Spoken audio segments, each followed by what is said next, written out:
जी अस्सलाम वालेकुम। क्वेश्चंस आपने मुझे भेज दिए हैं, मैं वो क्वेश्चंस करवाता हूँ। अगर किसी का इनके अलावा भी हुआ तो वो भी देख लेते हैं।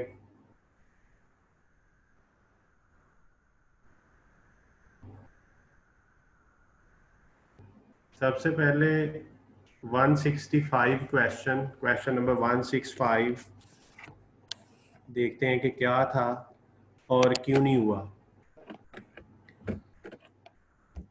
अच्छा, ये जो क्वेश्चन आपको नज़र आ रहा है 165, ये एक स्टूडेंट ने मुझे कहा है, वैसे मोस्टली ने नहीं कहा, लेकिन इस क्वेश्चन को हम देखेंगे कि क्या करना है। सबसे पहला हर्डल जो इस क्वेश्चन को के ना होने में है वो है कि इस क्वेश्चन का लेआउट, इसकी शक्ल से स्टूडेंट साइकोलॉजिकली डिप्रेस हो जाता है कि मेरे से ये क्वेश्चन नहीं होगा। वजह क्या है कि उसने आपको डाटा ऐसे दिया है, उसने कहा है job 1, job 2, job 3।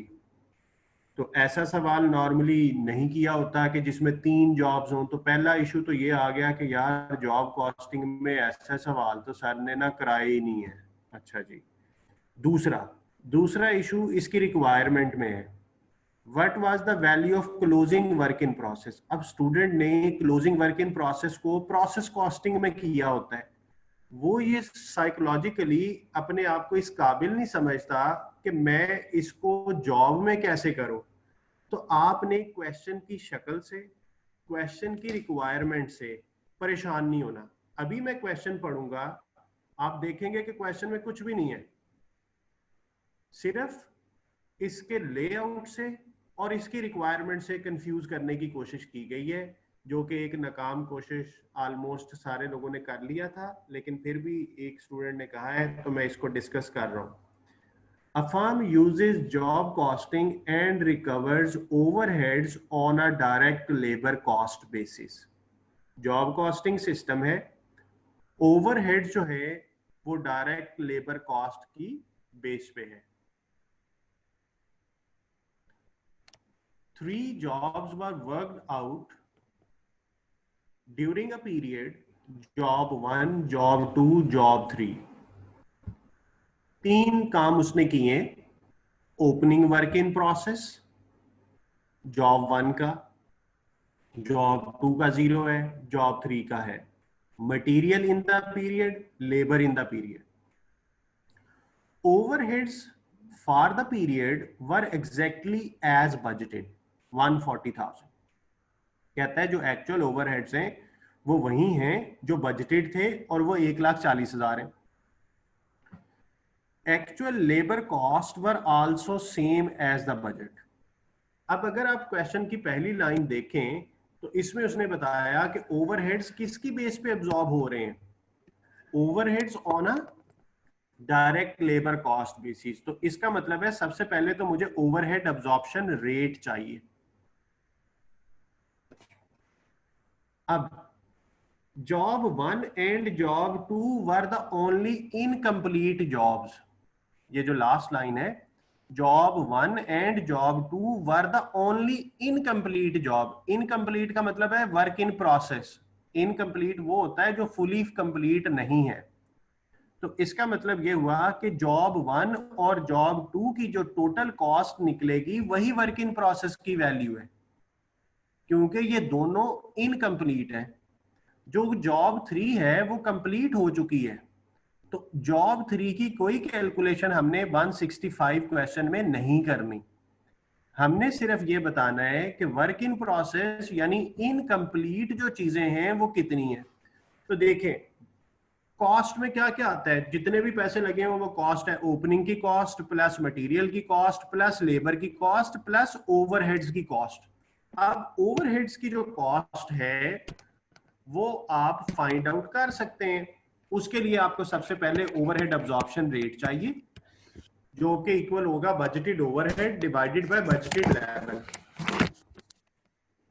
Budgeted overheads कितने हैं क्वेश्चन में बताए हुए हैं 140,000, और बजटेड बेस लेनी है लेबर कॉस्ट। अब आप क्वेश्चन में देखें लेबर कॉस्ट कितनी है। लेबर कॉस्ट है 12,500 जॉब 1 की, 23,000 है जॉब 2 की, 4500 है जॉब 3 की। इसका मतलब है टोटल लेबर कॉस्ट 40,000 बनी। तो यहाँ पे 40,000 लिख लेंगे। तो यहां से ओवरहेड अब्जॉर्प्शन रेट निकाल लो, क्योंकि डॉलर से डॉलर कैंसिल हो रहा है, आंसर परसेंटेज में आएगा। 140 डिवाइडेड बाय 40 इंटू 100, 350%। 350%। तो अब ये ओवरहेड अब्जॉर्प्शन रेट आया। अब जॉब 1 के ओवरहेड्स, जॉब 1 के ओवरहेड्स, ओवरहेड्स की कैलकुलेशन का फॉर्मूला होता है overhead absorption rate into actual level. Overhead absorption rate 350%। किसका 350%? Of direct labour cost. अब जॉब 1 की लेबर कॉस्ट कितनी है? 12,500। तो 12,500 से इसको मल्टीप्लाई कर दें तो ये आया 43,750। ये ओवरहेड्स आगे जॉब 1 के। इसी तरह जॉब 2 के भी ओवरहेड्स आप फाइंड कर लें। Overhead absorption rate into actual level. What is the overhead absorption rate? 350% into 23,000, क्योंकि जॉब 2 पे लेबर की कॉस्ट कितनी बताई हुई है क्वेश्चन में? 23,000। तो 80,500 ये ओवरहेड्स आ गए। अब हमें जॉब 1 और जॉब 2 की कॉस्ट चाहिए। तो जॉब 1 और job 2, opening work in process दिया हुआ था, बिल्कुल दिया हुआ है। मटेरियल दिया हुआ है, दिया हुआ है। लेबर दी हुई है, ओवरहेड्स निकाल लिए हैं। तो अब हम ये सारी फिगर्स यहां से लिख लेते हैं। 8500। अब इन तीनों को ऐड कर लें। जॉब 1 की ये जो तीनों चीजें दी हुई हैं इनको ऐड कर लें, या मैं लिख भी लेता हूं। 8500 ये है, 17,150 ये है, लेबर की कॉस्ट 12,500 है, और ओवरहेड जो हैं जॉब 1 के 43,750 है। जॉब 1 का टोटल कर लें। जॉब 2 में ओपनिंग 0 है, 29,025 है, 23,000 की लेबर कॉस्ट है, और 80,500 आपके ओवरहेड्स हैं। इनका टोटल कर लें जी और मुझे बता दें। 1,32,525 ये आ गया, और जॉब 1 का आपने मुझे बताया है, बताया ही नहीं है अभी जी। जॉब 1 का आंसर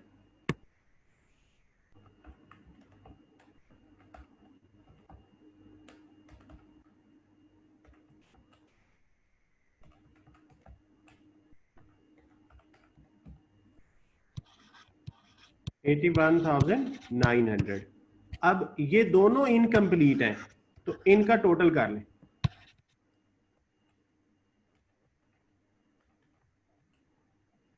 2,14,425 ये इनकम्प्लीट है। यही क्लोजिंग वर्क इन प्रोसेस है, क्योंकि वर्क इन प्रोसेस का मतलब क्या होता है?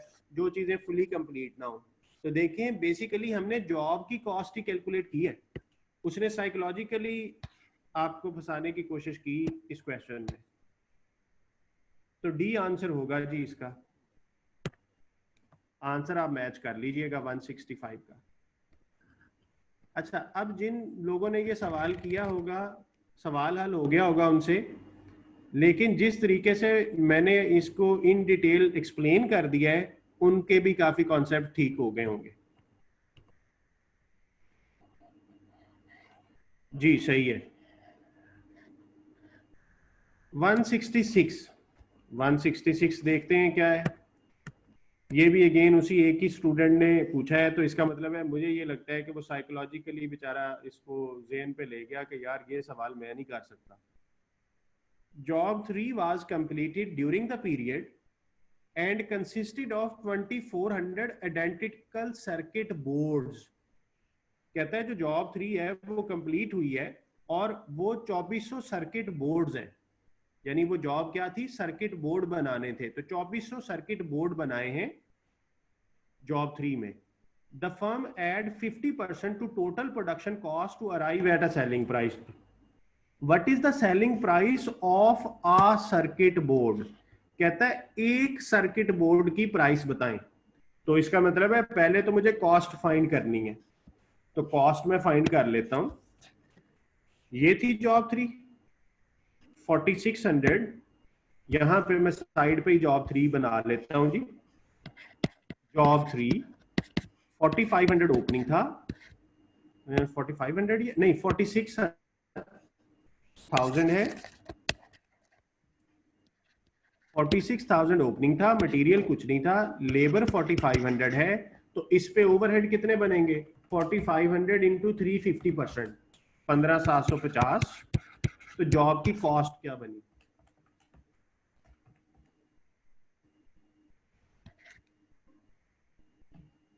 66,250, ये कॉस्ट बनी है। अच्छा, ये कॉस्ट कितने यूनिट्स की है? 2400 यूनिट्स की। हमने प्राइस बतानी है एक यूनिट की, तो इसका मतलब है cost per unit in a batch. जब इकट्ठे यूनिट बनते हैं तो उसे बैच भी कहते हैं ना। तो 2400 यूनिट इकट्ठे बने तो क्या फॉर्मूला लिखवाया था इसका? कॉस्ट ऑफ आ बैच के एक बैच पे कितने पैसे लगे divided by units in a batch. तो कॉस्ट कितनी आई? 66,250। कितने यूनिट्स पे? 2400 यूनिट्स पे। तो पर यूनिट कॉस्ट यहां से 27.60 आ गई।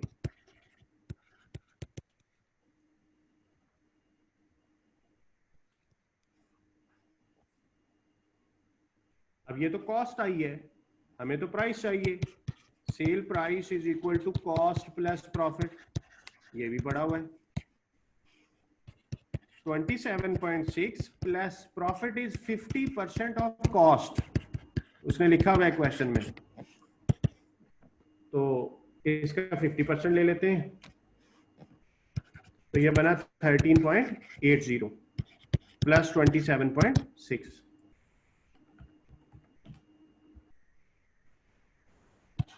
41.40। तो ये प्राइस होगी। ऑप्शंस देखते हैं। सी ऑप्शन है जी 41.41, हमारा 40 आया है, और कोई ऑप्शन है नहीं, तो हम यही आंसर टिक करेंगे।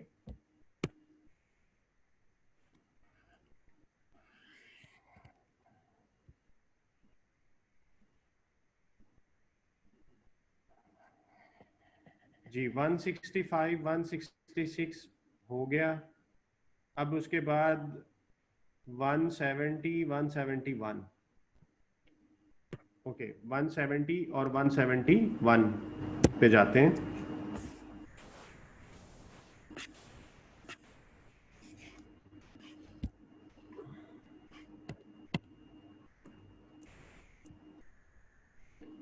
A company operates a process costing system, had a work in process at the start of the last month 300, ये opening आ गया, that were 60% complete in respect of all costs।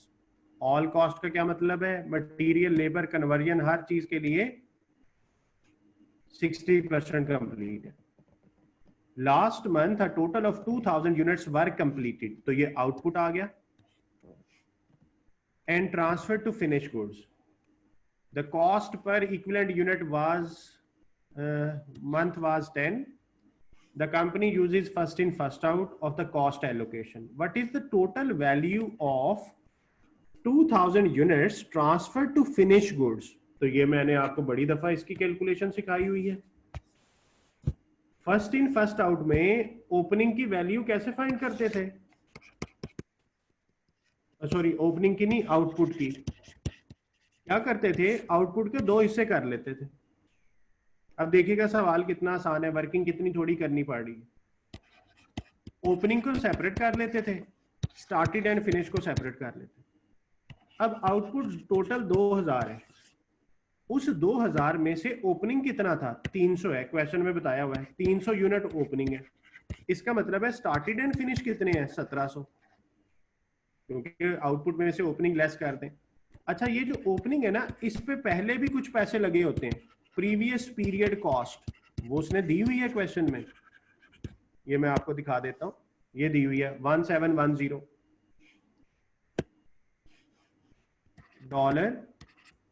$1710। अच्छा, इस ओपनिंग पे current period में भी पैसे लगे हैं ना? बिल्कुल लगे होंगे। करंट पीरियड कॉस्ट कितने पैसे लगे? ये 300 यूनिट थे जो कि 60% पहले ही कंप्लीट थे। इसका मतलब है 40% मैंने काम किया होगा। और कॉस्ट पर इक्विवेलेंट यूनिट उसने क्वेश्चन में बताई हुई है, द कॉस्ट पर इक्विवेलेंट यूनिट, यानी आपको वर्किंग ना करनी पड़े, एमसीक्यू है ना ये, तो इसलिए उसने कुछ चीजें दे दी हैं खुद से ही, तो वो 10 है। तो ऐसा सवाल मैंने एमसीक्यू टेस्ट में भी आपसे लिया था जिसमें कॉस्ट दी हुई थी। तो इसको जब आप सॉल्व करेंगे तो ये आपका आ जाएगा जी 1200। अच्छा, ये जो 1700 हैं ये तो फुली कंप्लीट है, ये 10 के हिसाब से 17,000 बन जाए। अब आप इनको ऐड कर लें तो यही वैल्यू होती है ना आउटपुट की। तो 19,910 जो है वो आपकी वैल्यू ऑफ आउटपुट आ गई। अब ये हमने सीखा हुआ था, 12 क्वेश्चन किए थे, तो ये सारी चीजें सीखी हुई थी।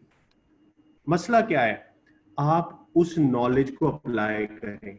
जो आईसीएमए के पेपर्स हैं, this is basically the application of knowledge. एक चीज आपको आती है, अगर बुक वाले क्वेश्चन ही आते हैं तो जरूरी नहीं है कि आप पास होंगे। आपको वो चीज, वो मेथड सीखना है। जो भी सिनेरियो होगा उस सिनेरियो में आपने वो नॉलेज अप्लाई करना है। तो ये काफी ज्यादा बच्चों ने कर लिया था, जिनसे नहीं हुआ वो यहाँ पे देख लें। और आपको याद होगा जब मैं ये वर्किंग करा रहा था तो कुछ बच्चों ने कहा कि सर ये बैलेंसिंग फिगर ही ना निकाल लिया करें टी अकाउंट में। तो मैंने आपको तभी कहा था कि मोस्टली पेपर में टी अकाउंट या सीपीआर का क्वेश्चन नहीं आएगा, एमसीक्यूज भी दे सकता है। तो एमसीक्यू में अब कैसे आप फिर लंबी वर्किंग करनी पड़ेगी टी अकाउंट बनाने के लिए। तो इसलिए मैंने आपको ईच एंड एवरी कैलकुलेशन सिखाई थी, तो ये उसी पैटर्न से हमने कैलकुलेशन की। उम्मीद है आपको समझ आ गई होगी। तो ये 170 क्वेश्चन जो है ये हमने कर लिया। इसका आंसर देख लें आप, ए ऑप्शन है, मैच खुद ही कर लीजिएगा। अगर गलत है तो बता दें, अदरवाइज मैं अज्यूम कर रहा हूं कि ये ठीक है। अच्छा जी, 171 भी है। 171 को देखते हैं क्या कहता है। एक कंपनी है जो ओपनिंग वर्क इन प्रोसेस भी है उसके पास 400 यूनिट्स का, और वो 60% कंप्लीट है। Okay, closing work in process भी है जो कि 20% कंप्लीट है। यूनिट्स स्टार्टेड इतने हैं, यूनिट्स फिनिश इतने हैं। ठीक है, इनपुट और output they the. The degree of completion coated, ये जो डिग्री ऑफ कंप्लीशन 60 और 20 है, ये किन से रिलेट करती है? Labour and overheads. अब इसने उसमें खुद ही बता दिया कि ये डिग्री ऑफ कंप्लीशन लेबर और ओवरहेड्स की है। अच्छा, 3/4 of the material, 3/4 of the material are added at the start of the process. अब देखें 3/4 का क्या मतलब है। अब यहाँ पे ना बस जो वो कहते हैं ना कुंडी क्या है, वो कुंडी ये है कि 3/4 का नहीं हमें पता होगा। 3/4, 3/4, 3/4 का मतलब है कि टोटल, क्वार्टर कहते हैं चौथे हिस्से को, 3/4 का मतलब है 3/4। एंड द रिमेनिंग क्वार्टर, जो बाकी बचेगा, बाकी क्या होगा, 1/4 यानी 1/4। Remaining quarter added when the process is 50% complete. तो इसमें ये वाली लाइन में बस ट्रिक था। The company uses FIFO method, what are the equivalent production for materials. और उसने लेबर ओवरहेड के इक्विवेलेंट यूनिट नहीं पूछे, मटेरियल के पूछे हैं। और first in first out method ही वो यूज करता है। इसका मतलब है फर्स्ट इन फर्स्ट आउट में इक्विवेलेंट यूनिट्स कैसे बनाते थे? सिर्फ मटेरियल के बनाने हैं, बाकी बनाने की जरूरत नहीं है। सबसे पहले लेते थे स्टार्टेड एंड फिनिश्ड। अब स्टार्टेड एंड फिनिश का फार्मूला होता है आउटपुट माइनस ओपनिंग। आउटपुट कितनी है 800, माइनस ओपनिंग कर दें 400। 800 माइनस 400, तो ये बाकी बच गया जी स्टार्टेड एंड फिनिश्ड मटेरियल। ठीक है। उसके बाद क्लोजिंग वर्क इन प्रोसेस। जो क्लोजिंग वर्क इन प्रोसेस है वो कितना बचेगा, वो बल्कि दिया हुआ है 600 है।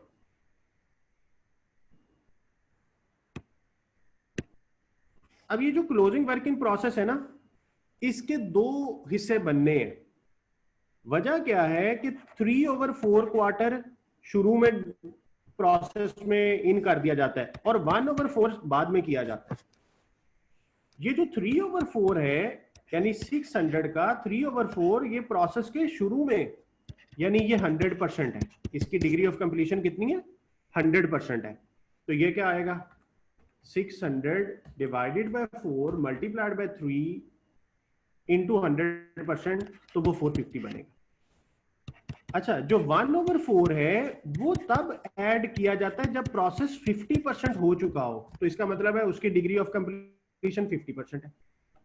600 डिवाइडेड बाय 4 इंटू 50%, 75। तो ये क्लोजिंग पे दो तरह से कैलकुलेशन हुई। अच्छा, ओपनिंग भी आना होता है ना, फर्स्ट इन फर्स्ट आउट में ओपनिंग भी आना होता है। ओपनिंग कितने है, 400। कितने परसेंट कंप्लीट था, 60%। लेकिन ये परसेंटेज किसकी है, ये परसेंटेज है लेबर और ओवरहेड की। अच्छा, मटेरियल कब ऐड हुआ होगा, ये जो 400 है 400 में से मटेरियल कब ऐड हुआ होगा, 3 क्वार्टर शुरू में और 1 क्वार्टर जब प्रोसेस 50% हुआ था। तो अब तो प्रोसेस 60% हो चुका है ना। इसका मतलब है कि ओपनिंग में हमने कुछ भी इस पीरियड में ऐड नहीं किया, तो ओपनिंग वर्क इन प्रोसेस नील आएगा जी। कोई भी वर्किंग हमने नहीं की। वजह क्या है, मैं रिपीट करता हूं, इस बात को सुन लीजिएगा कि ये जो 400 यूनिट थे ओपनिंग के, इनमें से 3 क्वार्टर यानी 300 यूनिट का मटेरियल शुरू में ऐड हो गया था और 1/4 मटेरियल यानी 100 यूनिट का मटेरियल तब ऐड हुआ था जब प्रोसेस 50% हुआ। तो यहां पे 60% लिखा हुआ है, तो इसका मतलब है वो 1/4 भी पहले ही ऐड हो चुका था। मैंने करंट पीरियड में ओपनिंग में कुछ भी ऐड नहीं किया। तो इसका मतलब है मेरे जो टोटल इक्विवेलेंट यूनिट्स हैं वो कितने होंगे, 400 प्लस 475 और प्लस 75, तो 950 जो हैं ये आपके यूनिट्स होंगे। आंसर देखें कोई है, अच्छा आंसर नहीं है। हम एक दफा वर्किंग अपनी चेक कर लेते हैं, हो सकता है कि आंसर हो, अदरवाइज फिर 950 ही राइट आंसर होगा। हम सिर्फ एक दफा क्रॉस कैलकुलेशन चेक कर लेते हैं कि क्या है। यूनिट्स स्टार्टेड बताए थे, यूनिट्स फिनिश बताए थे, ओपनिंग क्लोजिंग बताया हुआ था। तो ओपनिंग प्लस इनपुट 1400 और 800 और 600 1400, ठीक है। यूनिट्स तो टेलिंग है इसके। 3 quarters of the material are added at the start, 1 quarter added when process is 50% complete. Okay, started and finish का formula output minus opening work in process। ये started and finish okay हो गया। Closing कितना था, closing है जी 600, ठीक है 600, हाँ 600 हमने 50% सही किया। अच्छा, क्लोजिंग की परसेंटेज कितनी थी, 20%। इसका मतलब है मुझे ये कैलकुलेशन लेनी नहीं थी, ये आनी नहीं है। वजह क्या है कि ये तो तब ऐड होगा जब प्रोसेस 50% कंप्लीट हुआ। तो अभी तो प्रोसेस पहुंचा ही 20% पे है, तो ये मैंने एक गलत कैलकुलेशन ऐड कर ली थी, ये ऐड नहीं होनी। इसके अलावा देखें क्या आता है, 850 ऑप्शन मेरा ख्याल है थी जी, सी ऑप्शन है जी। 850 जो है वो सी ऑप्शन है। मैं इसकी लॉजिक रिपीट कर रहा हूं, आप देखिएगा। कहता है कि मटेरियल 3 क्वार्टर जो है वो आपका शुरू में ऐड हो जाता है, जो 1 क्वार्टर है वो तब ऐड होता है जब प्रोसेस 50% कंप्लीट हो। तो क्या क्लोजिंग पे 50% हुआ है? नहीं, क्लोजिंग पे तो अभी 20% पे पहुंचा है। तो इसका मतलब है ये हमने ये कैलकुलेशन 75 वाली नहीं लेनी थी। जी बता दें इस क्वेश्चन में ये आपको क्लैरिटी हो गई है 166 में?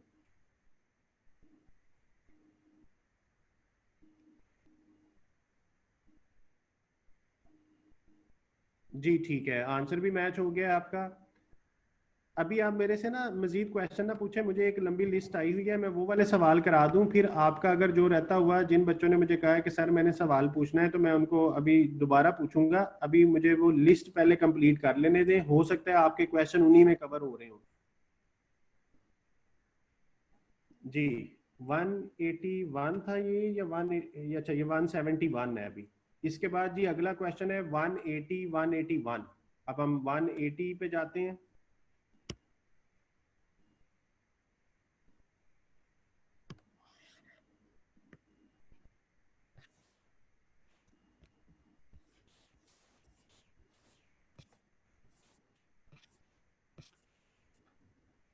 Okay. A factory manufactures model cars. During October, work commenced on 110 new cars. तो ये इनपुट हो गई।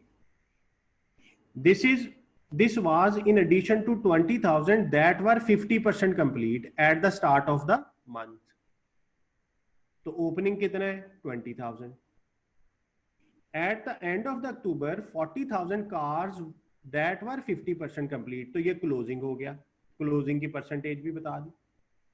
ये उसकी कॉस्ट आ गई। ब्रॉड फॉरवर्ड यानी opening balance plus cost incurred, total cost.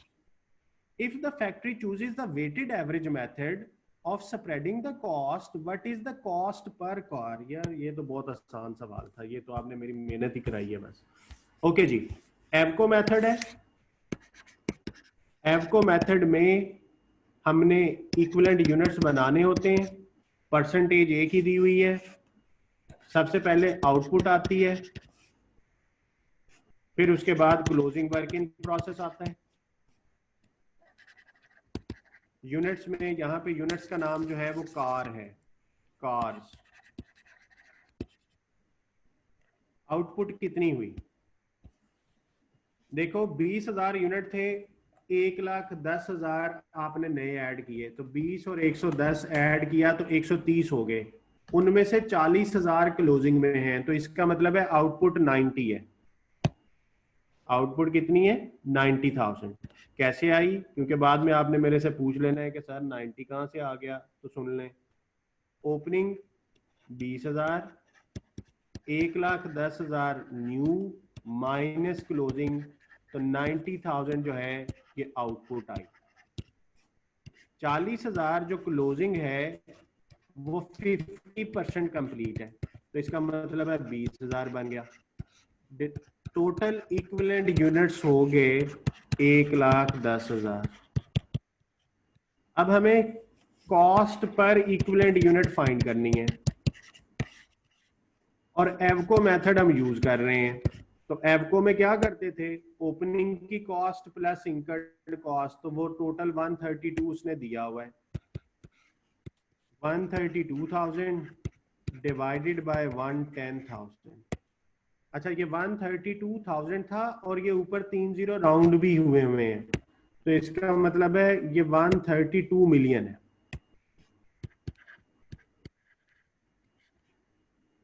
तो 132,000 डिवाइडेड बाय 110, तो ये 1200 आता है।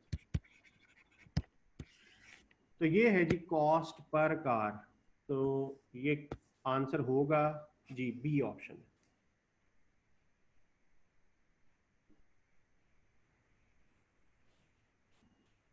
ये आसान सवाल था हसन, आपने बहुत आसान आसान सवाल पूछे हैं, सिर्फ एक सवाल को छोड़ के जिसमें वो 3 क्वार्टर वाला कॉन्सेप्ट था। आप अपने कॉन्सेप्ट्स को अच्छे तरीके से रिवाइज करके प्रैक्टिस किया करें, और फिर आप उसे देखा करें। जी जी 181 पे चलते हैं। In a production process, the percentage of completion of work in process at the end of the period is found to have been understated. अच्छा, जो इस तरह के सवाल होते हैं ना, ये आसान भी बहुत होते हैं और इसमें गलती के चांसेस भी ज्यादा है। क्योंकि सबसे पहला मसला तो इस सवाल को अंडरस्टैंड करना है कि उसने कंडीशन क्या लगाई है। उसने कहा जब मैंने परसेंटेज ऑफ कंप्लीशन कैलकुलेट की, कौन सी? क्लोजिंग की। At the end of the period का क्या मतलब है? क्लोजिंग की जो परसेंटेज ऑफ कंप्लीशन है ना, वो मैंने गलत लिख ली, is found to have been understated. यानी अगर वो 60 थी ना तो मैंने 50 लिख ली। अंडरस्टेट का क्या मतलब है? थोड़ा लिख लिया। यानी अगर वो असल में 60 थी तो मैंने उसे 60 से थोड़ा लिख लिया। सपोज कर लें 50 लिख लिया। तो कहते हैं व्हेन दिस इज करेक्टेड, जब ये ठीक करूंगा। अब सवाल भी दो तरह से पूछा जा सकता है। एक तो ये पूछा जा सकता है कि इस गलती का क्या इफेक्ट होगा, तो ऑप्शन कोई और बनेगी। और अगर पूछ लिया जाए अगर इस गलती को ठीक करें तो फिर क्या होगा। तो अब अभी अभी एक सवाल किया है, उसी सवाल को देखते हैं। सपोज करो कि ये 50% गलत था, असल चीज 60 थी। ठीक है, हमने सपोज किया कि ये जो 50% है ये गलत कैलकुलेट हुआ है, असल चीज 60 थी। अगर ये 60 होती, सपोज करते हैं कि अगर ये 60 होता तो ये कितना होना था? 24,000। तो जब ये 24,000 होना था तो ये 1,14,000 हो जाना था। और जब ये 1,14,000 होना था तो कॉस्ट 1200 नहीं रहनी थी, 1200 से नीचे आ जानी थी। तो इसका मतलब है जब मैं ये गलती ठीक करूंगा तो मेरे यूनिट्स बढ़ेंगे। जब यूनिट्स बढ़ेंगे तो क्लोजिंग की वैल्यू भी बढ़ेगी, क्योंकि ये क्या है? क्लोजिंग के यूनिट्स। ये क्या है? क्लोजिंग के यूनिट्स। तो इसकी वजह से क्लोजिंग की वैल्यू जो है वो क्या हो जाएगी? वो हाई हो जाएगी। क्योंकि पहले कितने पे क्लोजिंग की वैल्यू कैलकुलेट हुई है? 20,000 पे। अब कितने पे होगी? 24,000 पे। तो ऑप्शन सेलेक्ट करनी है कि कॉस्ट पर यूनिट डिक्रीज होगी। वो तो हमने यहाँ पे लिख लिया कि देखो वो 1200 नहीं रहेगी, 1200 से कम हो जाएगी। तो कॉस्ट पर यूनिट डिक्रीज है, तो या ए आंसर बनेगा या बी बनेगा। और value of work in process increase करेगी। वजह क्या है कि यहाँ पे हमारी जो कॉस्ट है वो 20,000 यूनिट पे कैलकुलेट हुई है और यहाँ पे 24 पे होगी। तो इसका मतलब है B is the right answer. तो ये आपका 181 था। 180 और 181 हमने कर लिए। अब अगला क्वेश्चन है आपका 186।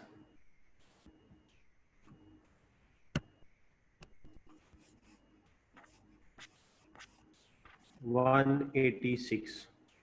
अच्छा, अब इस सवाल में भी अगेन साइकी कि यार इस तरह का सवाल तो नहीं आया। What is the actual profit and loss made on the job? ठीक है जी, प्रॉफिट एंड लॉस निकालना है। जब भी प्रॉफिट एंड लॉस निकालना हो तो क्या करते हैं? सेल प्राइस में से कॉस्ट निकालते हैं।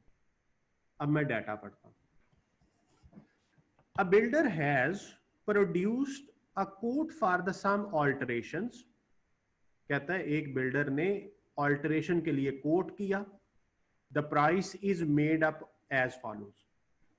मटेरियल लगेगा जी 100 किलो, 4 रुपए का किलो है, 400 हो गया। डायरेक्ट लेबर 5 घंटे होगी, 10 रुपए रेट है, 50 उनके बन गए। 15 घंटे 5 वाले हैं, 75 बन गए।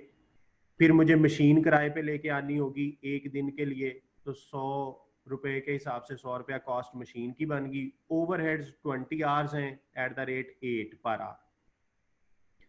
कॉस्ट बनाई उस बिल्डर ने। फिर उसने कहा कि मैं 20% मुनाफा लेता हूँ, मुनाफा बना लिया। उसने ये प्राइस कोट कर दी। कोट का मतलब है जैसे आप किसी ठेकेदार को बुलाए ना, आप कहें कि ये काम कराना है भाई, पैसे बताओ कितने हैं। तो ये उसने ना $942 बना के ना कस्टमर को बता दिया कि भाई ये आपकी काम के इतने पैसे लगेंगे। तो ये उसकी कोटेशन है इन एडवांस। अच्छा, अब उसने काम शुरू किया, अब देखें उसके साथ हुआ क्या। एक्चुअल कॉस्ट, मटेरियल लगा 120 का, लेबर इतनी लगी, मशीन 2 दिन के लिए लानी पड़ गई, और अब वो कहता है कि बताओ प्रॉफिट एंड लॉस कितना है। तो इसका मतलब है मैं इसकी पहले कॉस्ट तो देखूं ना कि कॉस्ट कितनी आई। डायरेक्ट मटेरियल 120 किलो ज़रब 4,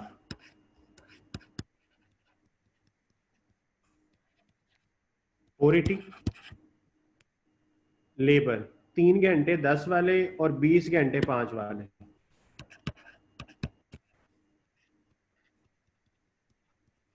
30 बन गया, और 20 घंटे 5 रुपए वाले, तो 100 रुपया ये बन गया। ओवरहेड्स, ओवरहेड किसकी बेस पे एब्जॉर्ब हुए हैं? लेबर की बेस पे। जरा देखिएगा, 5 घंटे ये और 15 ये, तो टोटल 20 घंटे के ओवरहेड चार्ज किए हैं ना उसने। ये 20 घंटे कैसे आए? दोनों लेबर को ऐड कर रहा था, लेबर आवर्स की बेस पे एब्जॉर्प्शन हुई है। तो इसका मतलब है अभी भी मैं लेबर आवर्स को ऐड करूंगा तो वह 23 एक्चुअल लेबर आवर्स हैं, और ओवरहेड एब्जॉर्प्शन रेट उसने क्वेश्चन में बताया हुआ है 8। ये देखिएगा, ये overheads 20 hours at the rate 8 per hour. तो ये कितना बन जाएगा? 23 इंटू 8 करेंगे तो 184 ओवरहेड्स के बन गए जी। फिर उसने मशीन किराए पे लेके आया, हायर ऑफ मशीन। कितने दिन के लिए किराए पे लेके आया? 2 दिन के लिए, और रेट 100 रुपया ही लगा है उसको, तो 200 रुपया उसका मशीन का बन गया। तो ये उसकी टोटल कॉस्ट बनी। 184 प्लस 200 प्लस 100 प्लस 30 प्लस 480, 994। अच्छा, अब उसने कस्टमर को इनवाइस कितने की दी हुई है? 942 की। उसने कस्टमर को क्या कोटेशन दी है? 942 जी। तो इसका मतलब है उसकी प्राइस आई 942। अब उसे प्रॉफिट हुआ या लॉस हुआ? डिफरेंस ले लें, 52 का लॉस है। यानी कस्टमर तो वही पैसे देगा ना जो आपने उसे कहा है कि भाईजान ये काम करूंगा, इतने पैसे आपसे लूंगा, तो उसने 942 आपको देने हैं, लेकिन आपकी अपनी जेब से 994 हो गए, तो ये लॉस हो गया। ठीक है जी, बिजनेस में लॉस हो जाता है ना, इसी तरह की गलतियों से होता है। तो ये आपका 52 का लॉस है, ए ऑप्शन।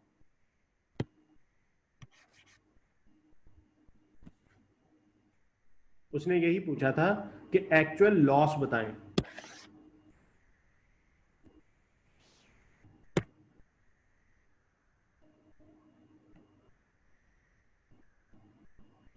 जी जी, जिन्होंने मुझे 180 और 181 कहा था उनका हो गया।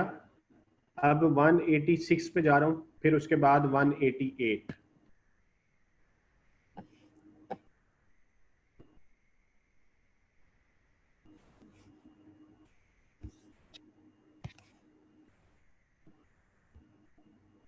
जॉब कॉस्टिंग का क्वेश्चन है। हसन, आपने मुझे जॉब कॉस्टिंग के बड़े सवाल हैं आपने मेरे से पूछे, या तो आपने जॉब कॉस्टिंग का लेक्चर नहीं दिया।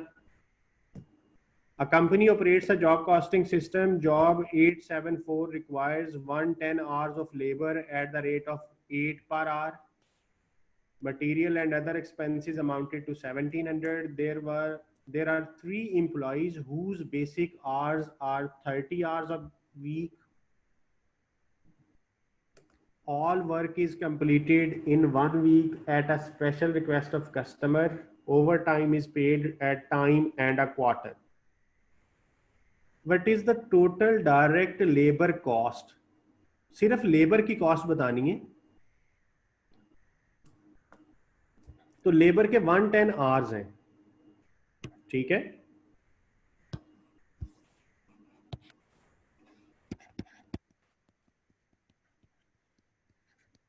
एक्चुअल आवर्स 110 में। अच्छा, नॉर्मल आवर्स कितने थे? क्योंकि जब भी ओवर टाइम का कॉन्सेप्ट आएगा तो आपको पता है नॉर्मल आवर्स देखने पड़ते हैं। उसने कहा था 3 लोग हैं और हर बंदा हफ्ते में 30 घंटे काम करेगा, इट मींस 90 आवर्स नॉर्मल है। तो 20 आवर्स का ओवर टाइम हुआ है, over time hours 20।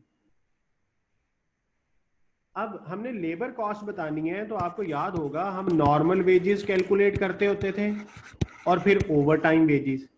Normal wages calculate होती थी normal hours into normal rate. तो नॉर्मल रेट कितना है, 8 पर आवर, क्वेश्चन में दिया हुआ है, 720 बन गया। Over time wages, over time के लिए हमें ओवर टाइम आवर्स चाहिए होते थे इनटू ओवर टाइम का रेट। ओवर टाइम का रेट क्वेश्चन में लिखा हुआ है, over time is paid time and a quarter. Time का मतलब क्या है, बेसिक रेट प्लस बेसिक का क्वार्टर, क्वार्टर का मतलब होता है चौथा हिस्सा। तो इसको सॉल्व कर लेते हैं, 20 इंटू 10 200। तो कितनी लेबर कॉस्ट बनी, टोटल लेबर कॉस्ट 920। तो हमने, मेरा ख्याल है सिर्फ लेबर कॉस्ट ही बतानी थी, बी ऑप्शन बन जाएगा आंसर। हमने जॉब की कॉस्ट नहीं बतानी इस सवाल में, उसने कहा ही नहीं है, उसने सिर्फ ये कहा है what is the total direct labour cost of the job. और अगर कहता what is the total cost of the job, तो फिर हमने मटेरियल और बाकी एक्सपेंसेस भी उसमें ऐड करने थे।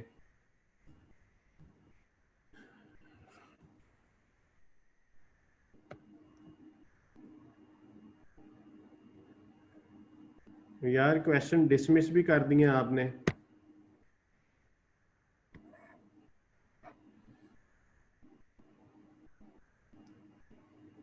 जी 186 भी हो गया, 188 करवा दिया,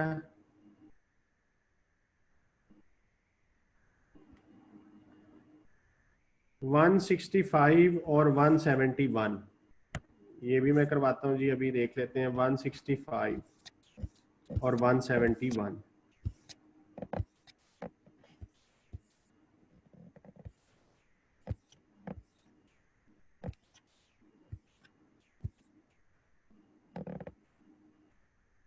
वन 171 तो हो गया, 165 भी ऑलरेडी करा चुका हूँ। ठीक है जी, ठीक हो गया जी। कैप्लान की किट में से अगर कोई और क्वेश्चन किसी का रहता है तो वो मुझे आप अब बताएं।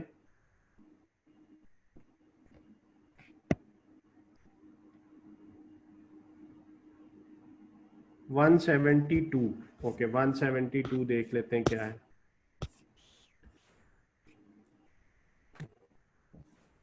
Two products W and X are created from a joint process. Both products can be sold immediately after split off point. कल बताया था split off point क्या होता है। There are no opening inventories or work in process. The following information is related. ये joint cost दी हुई है, production units दिए हुए हैं, सेल्स यूनिट दिए हुए हैं और सेलिंग प्राइस दी हुई है। Using the sales value method of apportioning the joint cost, what is the value of the closing inventory of product X? ठीक है,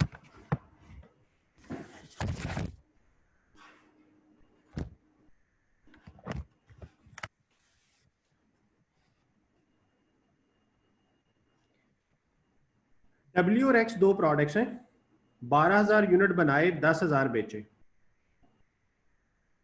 फिर इसी तरह 10,000 यूनिट X के बनाए और 8,000 बेचे, तो क्लोजिंग में बचे 2,000। जॉइंट कॉस्ट को पोर्शन करना है और बेस लेनी है सेल्स रेवेन्यू।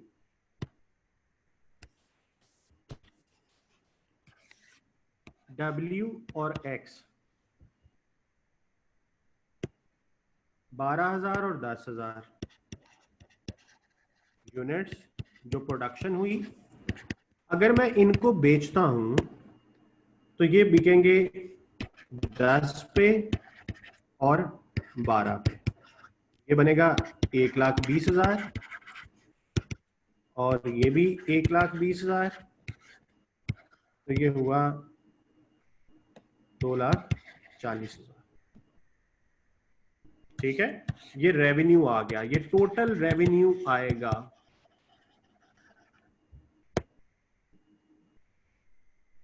अब कॉस्ट है 7,76,160, 7,76,160 divided by total revenue into x का रेवेन्यू। तो एक्स का रेवेन्यू क्या बना, 1,20,000 से जरा दें, 7,76,160 डिवाइडेड बाय 240,000 इंटू 120,000, तो ये बना जी 388,080। ये आपकी टोटल कॉस्ट आई 12,000 यूनिट्स की फॉर 10,000, क्योंकि एक्स की बात हम कर रहे हैं ना, ये कॉस्ट हमने एक्स की निकाली है, फॉर 10,000 यूनिट्स। अब उसने हमसे ये नहीं पूछा, उसने पूछा है क्लोजिंग की वैल्यू बता दें। तो इसका मतलब है 388,080 डिवाइडेड बाय 10,000 इंटू 2,000। ये 2,000 क्या है, क्लोजिंग यूनिट्स हैं। और जब हम मैं इसको इससे डिवाइड करूंगा तो क्या आ जाएगा, पर यूनिट कॉस्ट।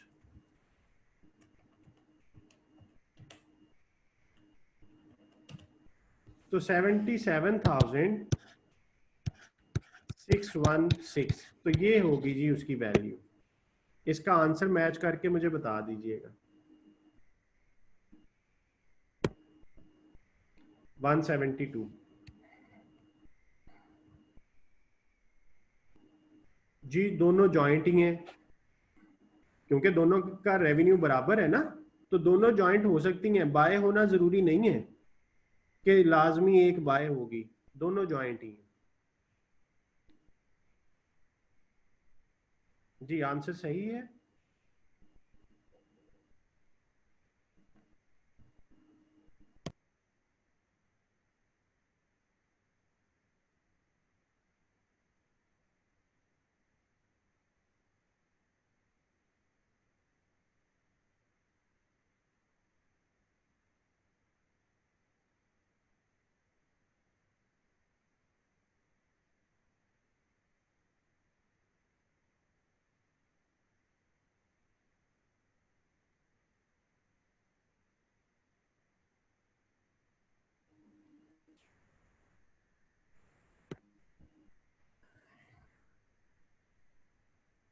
जी ठीक हो गया। और बताएं जी, किसी और ने मेरे से कोई सवाल पूछा हो, मैंने ना करवाया हो, तो वो मुझे दोबारा बता दें।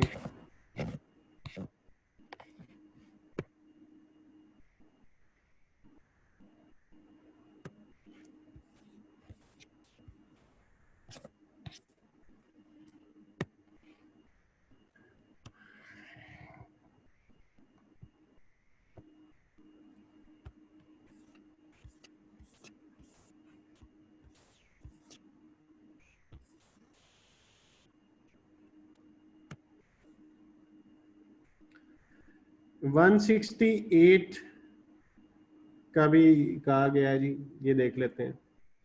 ABC manufactures product X in a single process. Normal loss in the process is 10% of output. अब देखें यहाँ पे उसने स्पेशल लिखा है कि 10% किसका लेना है, आउटपुट का। And scrapped units can be sold off at 4 per unit, ये scrap value. In a period 8 there was no opening and no closing, तो ये तो सिंपल केस बन गया, case 1। Process cost of the direct material, direct labor and overheads totaled 184,800.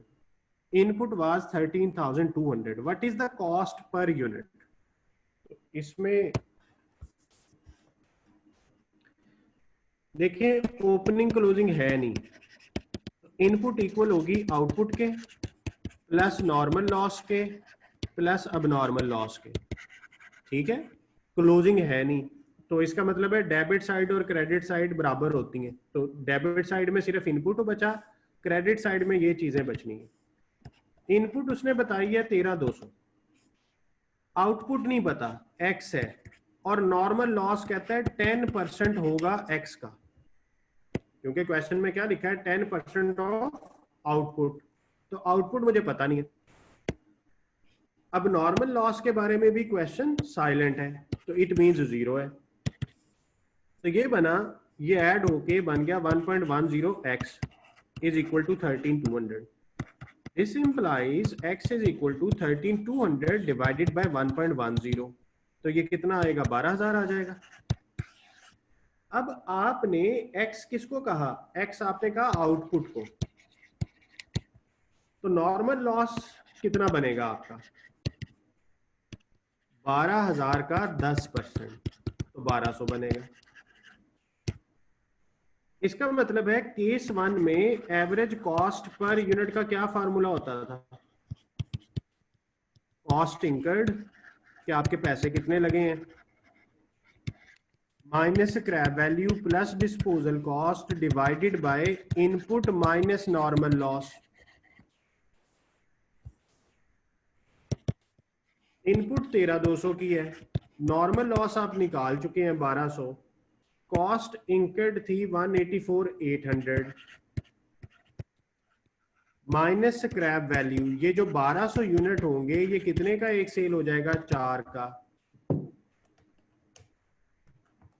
तो ये 4800 हो गया, माइनस 184,800, 180,000 हो गया, डिवाइडेड बाय 12,000, तो आंसर आपका 15 आता है। ये है एवरेज कॉस्ट पर यूनिट, तो बी आंसर आपका बन जाएगा। तो ये जिसने पूछा है वो चेक कर ले कि क्या इसका बी आंसर ही है, और उसे समझ आ गई है। ये बहुत आसान था, केस 1 वाला सिनेरियो था, इसमें कोई इक्विवेलेंट यूनिट नहीं बनने, बस इसमें जो उसने ट्रिक दिया था वो यही था कि नॉर्मल लॉस ना आउटपुट की परसेंटेज थी, तो आउटपुट है नहीं, उसे मैंने एक्स सपोज कर लिया, वहां से नॉर्मल लॉस निकल आया। और अगर आप टी अकाउंट भी बनाते तो वहां पे भी आपने ऐसे ही करना था।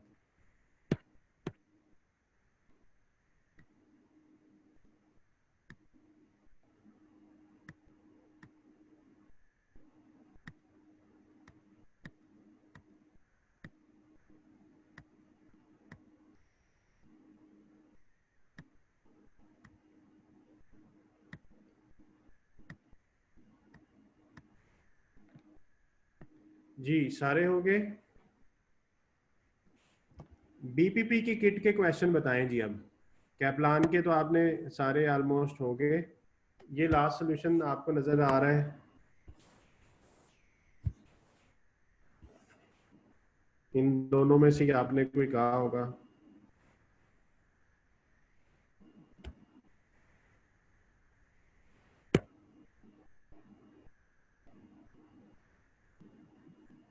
Sixty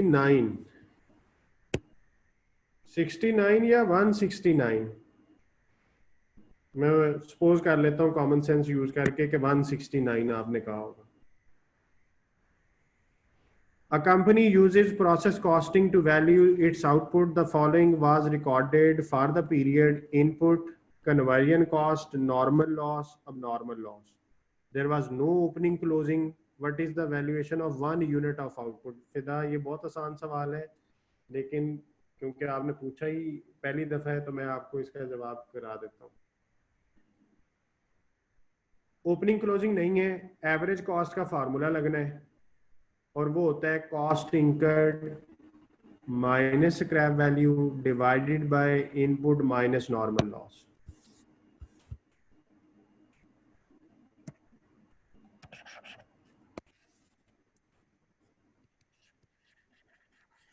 average cost per unit is equal to cost incurred minus scrap value plus disposal cost divided by input minus normal loss. अब इस क्वेश्चन में कॉस्ट इंकर्ड, मटेरियल की कॉस्ट है 2000 यूनिट है और 4.5 रेट है, तो 9000 का मटेरियल लगा है आपका, प्लस 13,340 की कन्वर्जन कॉस्ट है, वो लिख ली। नॉर्मल लॉस है 5% ऑफ इनपुट, तो 2000 यूनिट इनपुट था, उसका 5% लिया, 100 बना, और इसकी स्क्रैप वैल्यू भी है 3 पर यूनिट, तो 100 यूनिट्स हैं into 3 per unit. Input is 2000 minus normal loss. तो इसको सॉल्व कर लेते हैं। 9000 प्लस 13,340 माइनस 300, तो ये बना जी 22,040 डिवाइडेड बाय 1900। 11.6 आंसर है। फिदा आप इसको देख लो यार, 11.6 क्या ये राइट आंसर है? चेक कर लो। अस्सलाम वालेकुम। जी वालेकुम अस्सलाम।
जी ब्रेक कर लें, 5 मिनट के बाद दोबारा स्टार्ट करते हैं, 1 बजे शुरू करते हैं, 7 मिनट हैं, 1 बजे हम दोबारा स्टार्ट करेंगे।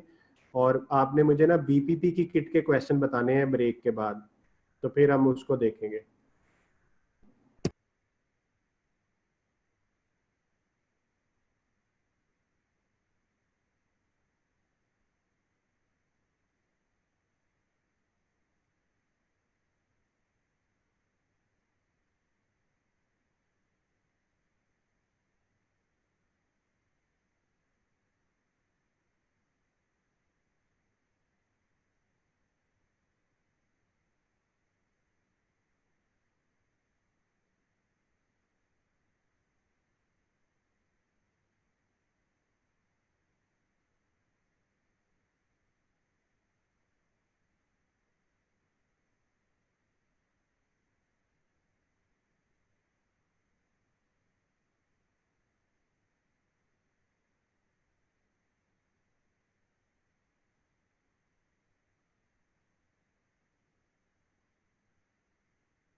जी स्टूडेंट्स, बताएं बीपीपी के क्वेश्चन जो हैं, बीपीपी की किट में से जो करवाने वाले सवाल हैं वो बताएं अब।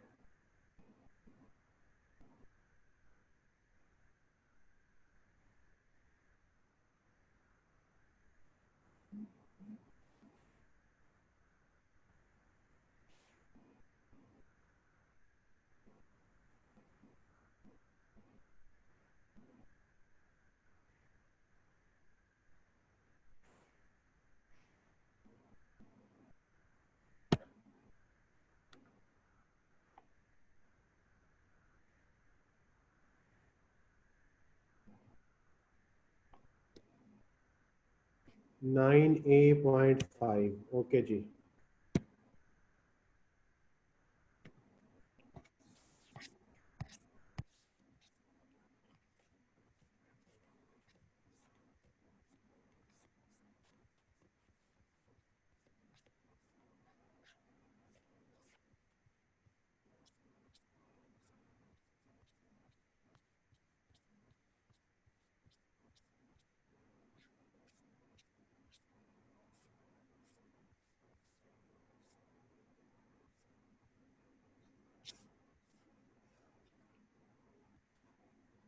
यार ये जो क्वेश्चन है ना, ये अभी जो हमने जॉब 1 जॉब 2 जॉब 3 वाला किया है, जिसमें ओपनिंग भी था, मटेरियल था, तो ये उसी से रिलेटेड है।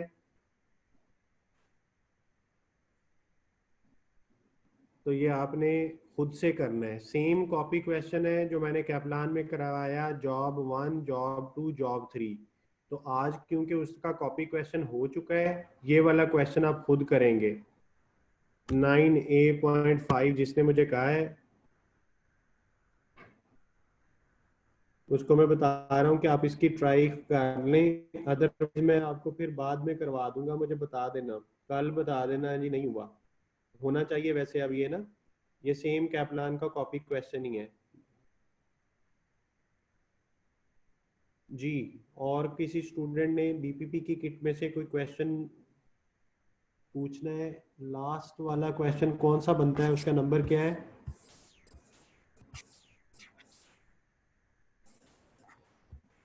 होपफुली ये होगा 9A.15। A truck delivered sand to two customers in a week. The following details are available: customer X, customer Y।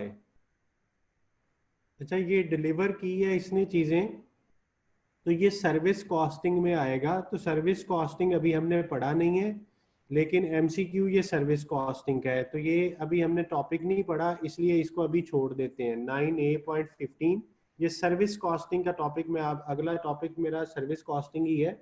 तो सर्विस कॉस्टिंग को जब करवाऊंगा ना, तो उसके साथ ये होगा, उसको करने के बाद आप ये कर लेंगे जी। और बताइए बीपीपी की किट में से।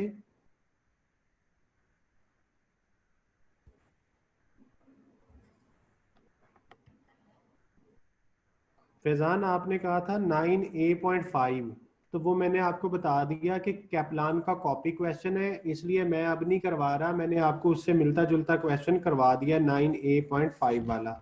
2 वाला मैं देख लेता हूँ कि 2 में आप क्या कह रहे हैं। पहले 9A में से पूछ लें, अब बीच में कोई मुझे 8 वाले भी बता रहे हैं, मैं 8 की तरफ जाता हूँ। 9A वाली सीरीज से पहले देख लें जी। 9A.2, a company calculates the price of a job adding overhead to the prime cost। कहता है जब हम प्राइस कैलकुलेट करते हैं तो ओवरहेड ऐड किए जाते हैं प्राइम कॉस्ट में। अब प्राइम कॉस्ट किसको कहते हैं? Direct material, direct labour, direct expenses, इन तीनों चीजों का सम प्राइम कॉस्ट कहलाता है। प्राइम कॉस्ट में ओवरहेड ऐड करते हैं, and adding 30% to total cost as markup. और 30% जो है वो हम मार्कअप ऐड करते हैं टोटल कॉस्ट में। Job number Y256 was sold for this, ये सेल प्राइस दे दी, ओवरहेड्स दे दिए, what is the prime cost. तो यार ये मुश्किल तो नहीं है, चले मैं करवा देता हूँ। 9A.2। हमें ये पता है कि सेल प्राइस इक्वल होती है कॉस्ट प्लस प्रॉफिट के। अब सेल प्राइस उसने दे दी 1690, कॉस्ट हमें नहीं पता, और कहता है 30% मार्कअप लेता हूं, तो कॉस्ट पे आएगा 30%। तो ये बन गया x plus 0.30x is equal to 1690। 1690 is equal to 1.30x. This implies x is equal to 1690 divided by 1.3. This is the answer of x. x किसको कहा था? कॉस्ट को। तो इट मीन्स कॉस्ट इज 1300। अब हमें ये पता है कि जो कॉस्ट होती है वो किसके इक्वल होती है? Prime cost plus overheads. तो कॉस्ट है 1300 और प्राइम कॉस्ट उसने पूछी हुई है, और ओवरहेड्स आई थिंक 694 है। जी बिल्कुल, ओवरहेड कॉस्ट 694 है। तो ये 694 दूसरी तरफ जाके माइनस हो जाएगा, तो प्राइम कॉस्ट का आंसर क्या बचेगा? 606। तो ये है जी आंसर प्राइम कॉस्ट का। तो ये जिसने कहा था, ये मैंने क्वेश्चन आपको करवा दिया है, जॉब कॉस्टिंग का सिंपल सा क्वेश्चन है जी। 9 वाली सीरीज में और कोई क्वेश्चन? ठीक है, कोई नहीं है। अब 8 पे चलते हैं। 8.17, 8.17 है सही। ये मेरे पास तो 8.11 के बाद कुछ नहीं है। जिलेबास आपने 8.17 लिखा है, लेकिन मेरे पास 8.11 के बाद कुछ नहीं है, आगे 9 शुरू हो रहा है। आप क्वेश्चन का नंबर दोबारा देखें।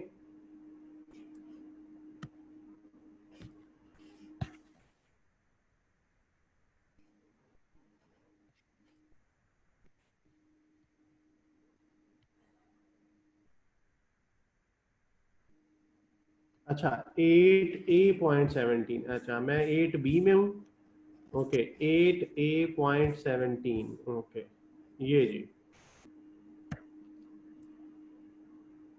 A process is subject to a normal loss of 12% of input.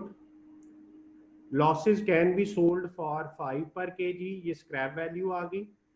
In the last period, 10,000 kgs of the material costing 100,000 was input to the process. ये उसने input बता दिया, conversion cost बता दी। What is the credit to statement of profit and loss from abnormal gain account in the last period? अच्छा, एक चीज अभी हमने डिस्कस नहीं की थी, वो अब ये क्वेश्चन आ गया है, तो इसी में कर लेते हैं।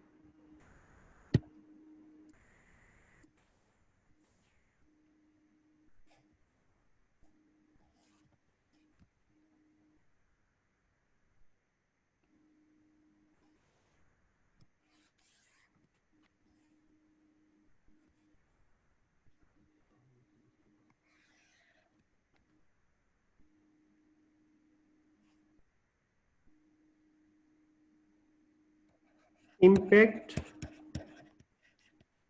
Of losses on profit and loss, यानी कंपनी का जो प्रॉफिट एंड लॉस है, लॉसेस का इम्पैक्ट उन पे क्या होता है।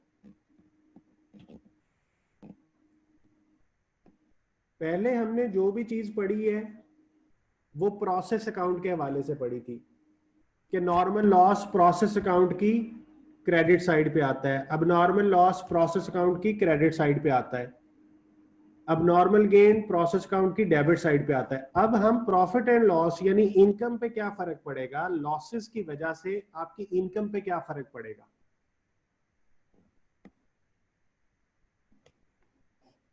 जो नॉर्मल लॉस होता है,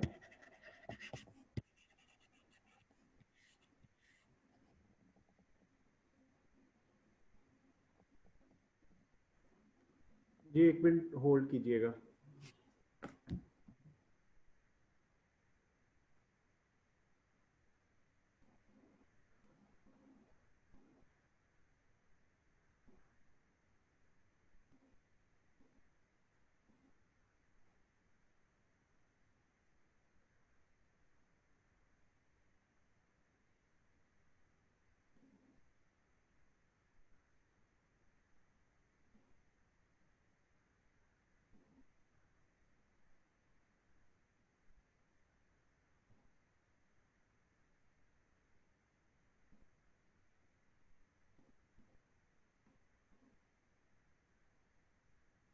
जी, अब हम डिस्कस करने लगे impact of losses on profit and loss.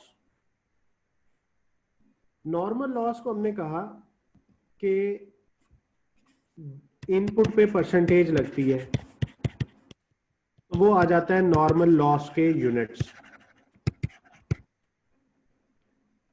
और इसको हम स्क्रैप वैल्यू पे अगर लिखें तो ये इनफ्लो होता है,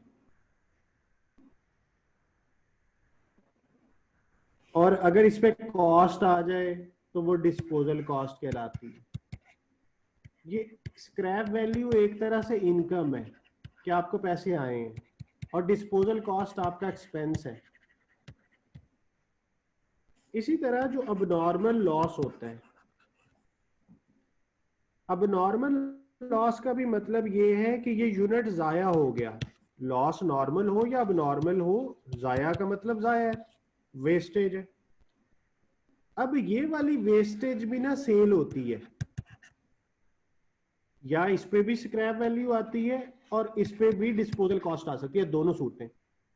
प्रैक्टिकली अबनॉर्मल लॉस भी सेल होता है, यानी जो वेस्टेज होती है ड्यू टू अबनॉर्मल कंडीशंस, वो भी सेल होता है, तो वो इनकम होती है। लेकिन प्रोसेस अकाउंट के अंदर हम इसकी स्क्रैप वैल्यू नहीं लिखते थे। क्यों नहीं लिखते थे? उसकी लॉजिक बता दी थी कि नॉर्मल लॉस होना ही होना है, इसलिए उसकी स्क्रैप वैल्यू, उसकी कॉस्ट गुड यूनिट्स ने बियर करनी है। लेकिन अब नॉर्मल लॉस अगर होगा तो उसकी कॉस्ट, उसका जो इफेक्ट है वो गुड यूनिट में नहीं आएगा, वो हम अब नॉर्मल लॉस को चार्ज करेंगे। लेकिन बाद में वो यूनिट सेल तो होते होंगे ना, तो जब वो सेल होंगे तो इनकम होगी, और अगर उन पे डिस्पोजल कॉस्ट आए तो वो एक्सपेंस है। इसी तरह अगर मैं अबनॉर्मल गेन की बात करूं, तो abnormal gain is a benefit, ठीक है, ये वेस्टेज नहीं है, और ये भी हम सेल करेंगे तो इसकी सेल प्राइस होगी। तो जो सेल प्राइस होगी ये इनकम है, और जो इस पे कॉस्ट लगी होगी, अब नॉर्मल गेन की कॉस्ट हम लिखते हैं ना प्रोसेस अकाउंट के डेबिट साइड पे, वो कॉस्ट एक्सपेंस की तरह ट्रीट होती है। अब ये जो अभी हम सवाल करने लगे हैं ना, इसमें उसने प्रॉफिट एंड लॉस पे इंपैक्ट पूछा है, तो मैं अब आपको इस कॉन्सेप्ट को अप्लाई करते हुए उस क्वेश्चन पे लेके जाता हूँ। A process is subject to normal loss of 12% of input, कहता है जितनी इनपुट होगी उसका 12% नॉर्मल लॉस है। लॉसेज कैन बी सोल्ड, अब ये वर्ड देखें, लॉसेज यानी नॉर्मल और अबनॉर्मल दोनों ₹5 kg के हिसाब से सेल कर सकते हैं। In the period 10,000 kgs of material costing was input to the process. Conversion cost for the period is 50,000, output is 9,200.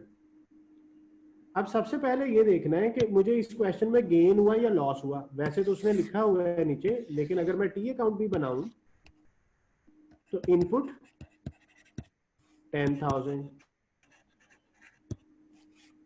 Output 9,200।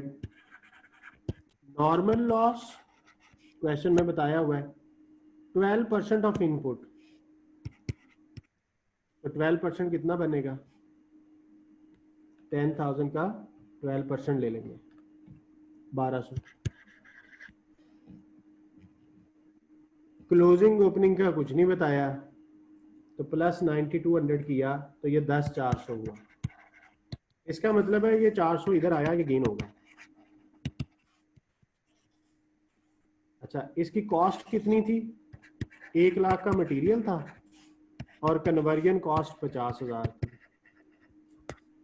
अब यहां पे क्या कॉस्ट आएगी? प्रोसेस अकाउंट हमें बनाना आता है,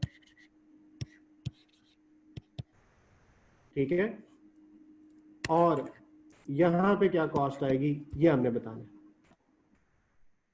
नॉर्मल लॉस उसने कहा क्वेश्चन में कि सेल हो सकता है 5 पर kg में, तो जब इसे बेचेंगे 1200 को 5 से जरूर देंगे तो 6,000 आ जाएगा।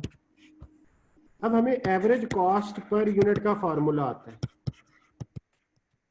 Cost incurred 1.5 lakh minus scrap value 6,000 divided by input 10,000 minus normal loss 1200। तो ये कितना आ गया 144,000 डिवाइडेड बाय 8800। एवरेज कॉस्ट जो है 16.3636। अब इसको आप 9200 से ज़रब दे दें तो 1,50,545 ये हो गया, और जब आप 400 से ज़रब देंगे 16.3636 इंटू 400 तो ये बना 6,545। अब आप ज़रा टोटल कर लें कि ये 156,545 बना और इधर भी 156,545 बना। ये प्रोसेस अकाउंट हमने बना लिया। उसने हमसे प्रोसेस अकाउंट नहीं पूछा, आप उसकी रिक्वायरमेंट पढ़ें। What is the credit to statement of profit and loss for the abnormal gain account? कहता है abnormal gain account की वजह से प्रॉफिट एंड लॉस पे क्या फर्क पड़ेगा।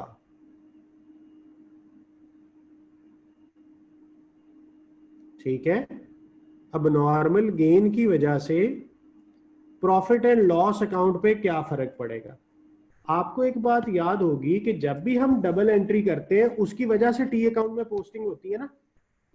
तो ये जो अबनॉर्मल गेन है ये जब बिकेगा तो पैसे आएंगे। ठीक है, अभी मैंने आपको यहां पे पढ़ाया कि जो गेन होता है उसको मैं बेचूंगा तो मुझे उससे इनकम रियलाइज होगी।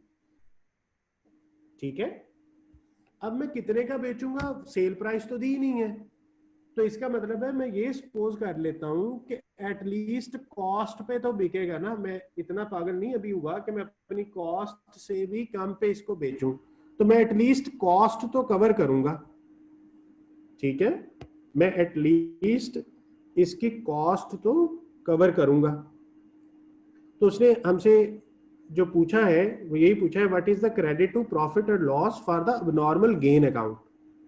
अच्छा, एंट्री क्या हुई होगी बैकएंड पे, इसकी एंट्री क्या हुई थी जिसकी वजह से ये यहां आया। आपका प्रोसेस अकाउंट डेबिट हुआ है तो एंट्री इसी वजह से हुई है, प्रोसेस अकाउंट डेबिट। अमाउंट जो है वो आपने 6545। अब नॉर्मल गेन अकाउंट क्रेडिट, क्योंकि गेन फायदा होता है और ये गेन बाद में इनकम का पार्ट बनता है, यानी प्रॉफिट एंड लॉस। तो इसका मतलब ये हुआ कि ये जो वैल्यू है इसी वैल्यू से ये चार्ज होगा। तो इसकी वैल्यू जो है आपने निकाली वो 6545। आंसर देखें तो 6 के करीब करीब आंसर जो है वो डी बनता है। मुझे जरा कंफर्म कर दीजिएगा कि इसका आंसर क्या है।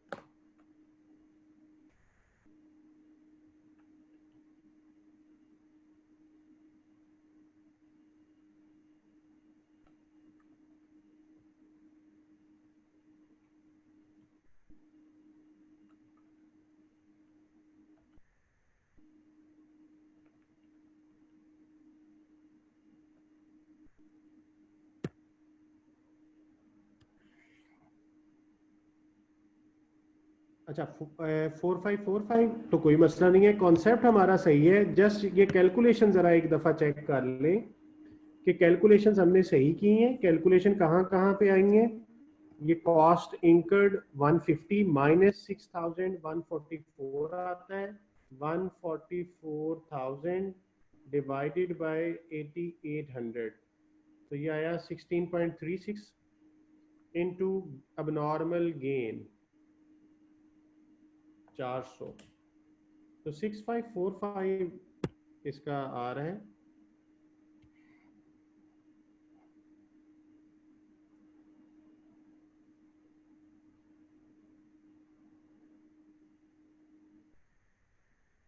इस क्वेश्चन में हाँ, स्क्रैप वैल्यू कोई दी हुई थी जी।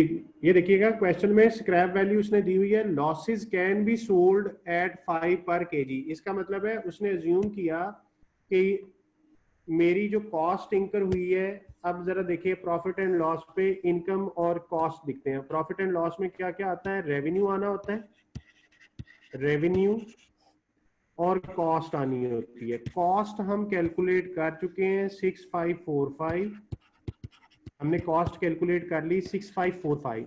अब ये 400 यूनिट मैं बेचूंगा किस रेट पे, अब वो रेट या तो मुझे बता देता, अदरवाइज जो स्क्रैप वैल्यू है वो लिख लेते हैं। अब स्क्रैप वैल्यू क्यों लिख रहा हूं, इसकी पहले लॉजिक सुने। एक वर्ड होता है अपॉर्चुनिटी कॉस्ट। मैंने कॉस्ट क्लासिफिकेशन में एक कॉन्सेप्ट दिया था अपॉर्चुनिटी कॉस्ट, मैं रिकॉल करा देता हूं। The benefit foregone when one option is selected over the other। यानी जब आप एक चीज छोड़ के दूसरी चीज को सेलेक्ट करते हैं तो जो बेनिफिट आप जाया करेंगे, यानी अगर यही यूनिट लॉस होता तो मैंने 5 का बेच देना था। अगर ये गेन की बजाय 400 यूनिट अब नॉर्मल लॉस होता तो मैंने इसे सेल कर देना था। लेकिन अब ये एक अच्छा यूनिट है, इसे मैं 5 पे स्क्रैप नहीं करूंगा, मैं इसको अच्छे रेट पे बेचूंगा क्योंकि ये तो गेन है। तो इसका मतलब है 5 तो मुझे आ ही जाने थे। तो इसलिए अपॉर्चुनिटी कॉस्ट के तौर पे हमने यहां पे 5 लिया। तो 5 के हिसाब से ये कितना बनता है, 2000। ये रेवेन्यू और ये नेट होके नेट इफेक्ट क्या आया 4545। क्योंकि उसने प्रॉफिट एंड लॉस का पूछा था तो प्रॉफिट एंड लॉस में दोनों को नेट करके लिखना होता है, यानी जो स्क्रैप वैल्यू आ रही है और जो कॉस्ट आ रही है उन दोनों को नेट करके लिखना था। और अगर वो प्रोसेस अकाउंट में पूछता तो फिर आंसर 6545 है। तो यहां पे उसने पूछा कि प्रॉफिट एंड लॉस पे क्या फर्क पड़ेगा। तो हमने क्या सीखा, हमने ये सीखा कि अगर वो लॉसेस की वैल्यू प्रॉफिट एंड लॉस के पॉइंट ऑफ व्यू से पूछे तो फिर हमने कॉस्ट के साथ उसे नेट करना है स्क्रैप वैल्यू को। क्योंकि हमने आज ही ये कॉन्सेप्ट डिस्कस किया कि जब हम स्क्रैप करते हैं तो हमारी इनकम आती है और जब हम डिस्पोज करते हैं तो कॉस्ट आती है। तो अगर सपोज कर लें कि डिस्पोजल कॉस्ट होती तो फिर ये 2000 ऐड हो जाना था, फिर ये 6545 में 2000 ऐड हो जाना था अगर ये डिस्पोजल कॉस्ट होती। इस तरह का कोई और एक सवाल और भी है, वो मेरा ख्याल है कैप्लान की किट में है, उसमें भी उसने पूछा हुआ है कि प्रॉफिट एंड लॉस अकाउंट में क्या इफेक्ट होगा। जिलेबाज जरा मुझे कंफर्म करना कि जो दूसरा क्वेश्चन है वो किस किट में है, कैप्लान में है या इसी में ही है, ताकि सारे स्टूडेंट उसको देख लें।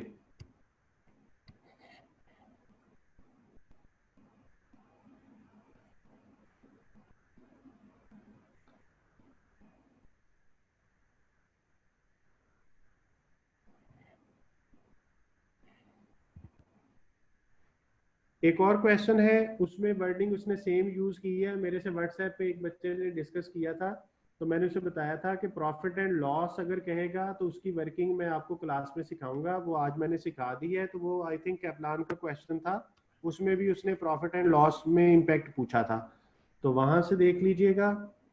तो जब भी प्रॉफिट एंड लॉस का इम्पैक्ट पूछेगा लॉसेस की वजह से, तो आपने एक काम करना है कि आप नॉर्मल वे से उनकी कॉस्ट बनाएंगे। जैसे मैंने, आप देखें, मैंने अब नॉर्मल गेन की कॉस्ट बनाई। अगर लॉस होता तो मैं अब नॉर्मल लॉस की कॉस्ट बनाता, यहाँ पे यूनिट्स लिखता, यहाँ पे कॉस्ट लिखता। तो स्क्रैप वैल्यू होती तो इस फिगर में से लेस कर देना था, और अगर डिस्पोजल कॉस्ट होती तो वो इस फिगर में ऐड हो जानी थी। यही गेन के साथ करना है, यही अब नॉर्मल लॉस के साथ करना है। अच्छा, अगर नॉर्मल लॉस का पूछता कि what will be the credit to normal loss, to profit and loss for normal loss, तो उसका आंसर 6000 है, क्योंकि नॉर्मल लॉस पे कॉस्ट तो इंकर होती नहीं है। हमारा रूल है ना कि नॉर्मल लॉस को कॉस्ट नहीं देनी, तो इसका मतलब है उनकी कॉस्ट 0 है। नॉर्मल लॉस के लिए रेवेन्यू तो 6000 है लेकिन कॉस्ट 0 है, तो फिर उसके लिए 6000 ही है।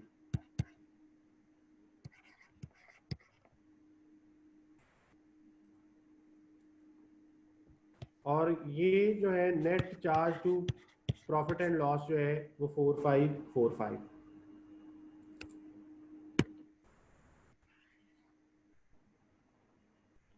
जी, और कोई क्वेश्चन बताएं बीपीपी का। 9A5 तो 5 और 2 तो मैं ऑलरेडी कर चुका हूं।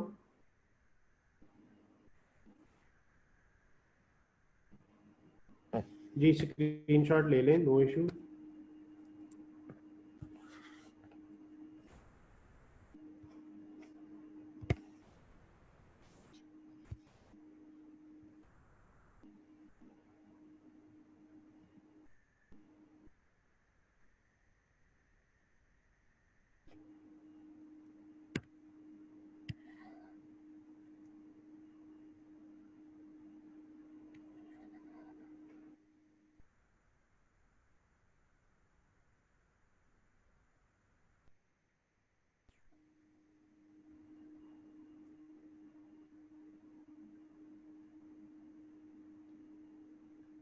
हसन, आपने कहा है कि ये रेवेन्यू 2000 है, कॉस्ट 6545 है, तो जो नेट हुआ 4545 ये लॉस है। ये नेट कॉस्ट है, लेकिन ये यूनिट बाद में सेल होने हैं, इनकी फुल प्राइस मिलेगी हमें, यानी ये जो यूनिट गेन हुआ है ना, ये फुल प्राइस पे सेल होंगे। तो इसीलिए आप वैसे भी देखो तो एंट्री ये हो रही है, process account debit, profit and loss account credit. तो प्रॉफिट एंड लॉस क्रेडिट का मतलब है इनकम है। तो ये कॉन्सेप्ट थोड़ा मतलब लॉजिकली देखें तो ये प्रॉफिट है, लेकिन ये जो वर्ड 4545 है ये कॉस्ट ही है, लेकिन इसने क्योंकि बाद में सेल होना है, इसकी प्राइस जनरेट होनी है, तो ये अल्टीमेटली प्रॉफिट एंड लॉस को फायदा देगा, यानी आपके प्रॉफिट को बढ़ाएगा। इसीलिए उसने वर्ड यूज किया है which will be credited to profit and loss account.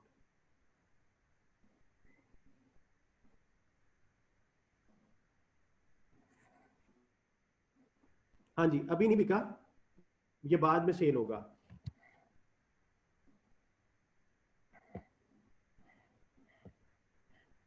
8A6, okay ji.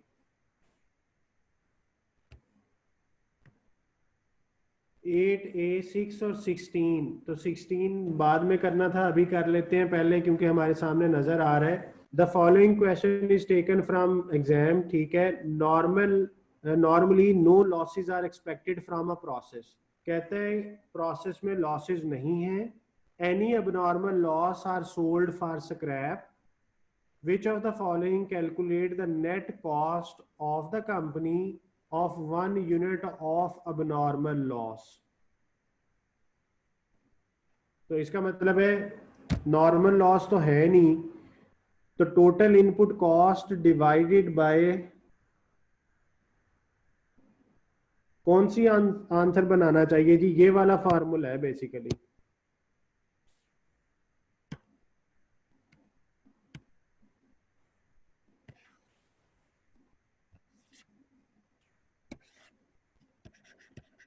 Average cost per unit is equal to cost incurred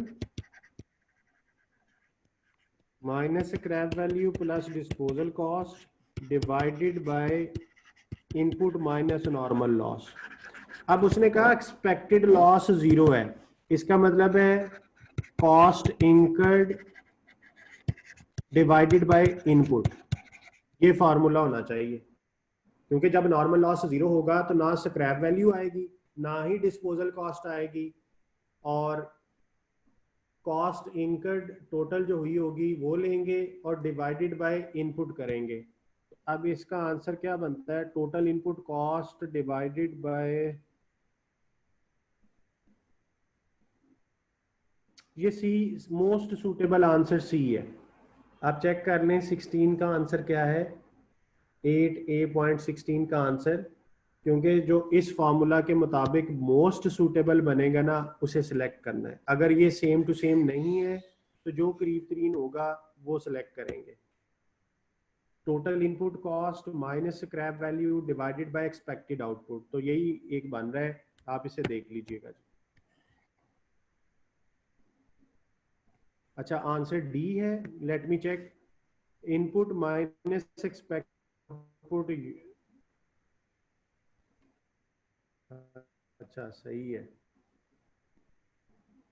यहाँ पे वर्ड उसने यूज किया था नेट कॉस्ट, ये वर्ड देखिएगा, ये मैंने ओवरलुक कर दिया।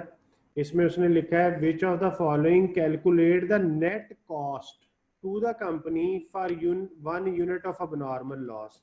अब देखें, मैंने ये तो आपको कहा था कि ये आपकी एवरेज कॉस्ट है, लेकिन उसने कहा अबनॉर्मल लॉस को मैं सेल कर सकता हूं। सपोज करें ये आंसर आया 10, ये आपका आंसर आ गया एवरेज कॉस्ट पर यूनिट, और आपको पता है अबनॉर्मल लॉस के यूनिट से इसको मल्टीप्लाई करते हैं जितने भी यूनिट्स हों, तो ये आ जाती है अबनॉर्मल लॉस की वैल्यू।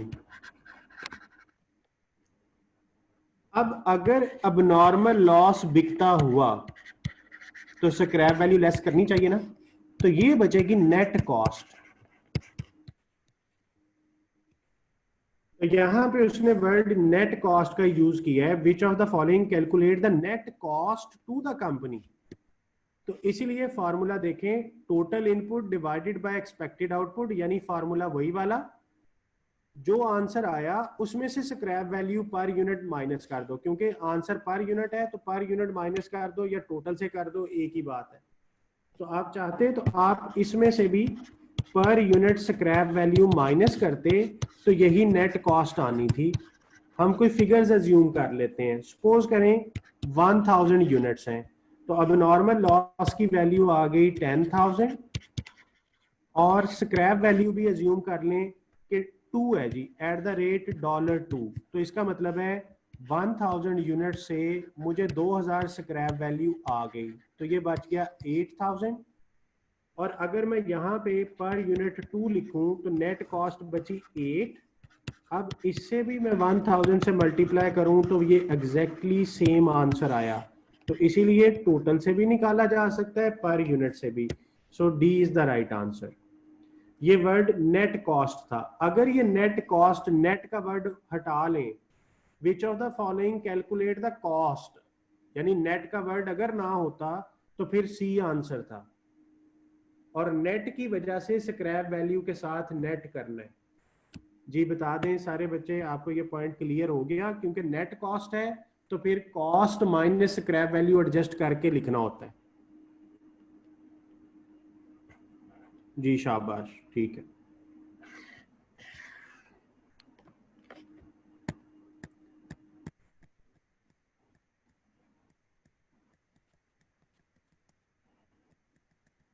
जी और पूछें जी, कौन सा सवाल एक और था, 8A6 था शायद। हसन आपने पूछा था, बता दें जरा। 8A6 है, 16 के साथ आपने एक और क्वेश्चन पूछा था, 8A6।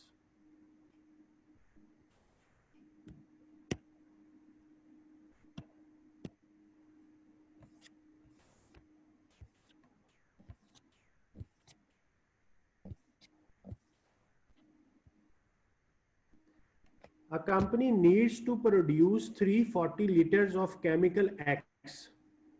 There is a normal loss of 10% of material input. During the month, the company did produce 340 liters of good production, although there was a normal loss of 5% of material input in the process. How many liters were input? अच्छा सवाल है, लेकिन है simply, लेकिन सवाल अच्छा है। ये देखें जी, हमें ये पता है कि जो इनपुट होता है वो इक्वल होता है आउटपुट के प्लस नॉर्मल लॉस के प्लस अब नॉर्मल लॉस के। अगर ओपनिंग क्लोजिंग ना हो तो ये इक्वेशन होती है। अब उसने कहा कि इनपुट आउटपुट हुई है 340 लीटर की। इनपुट मैंने बताना है, नॉर्मल लॉस 10% ऑफ इनपुट, तो इसका मतलब है 0.10x।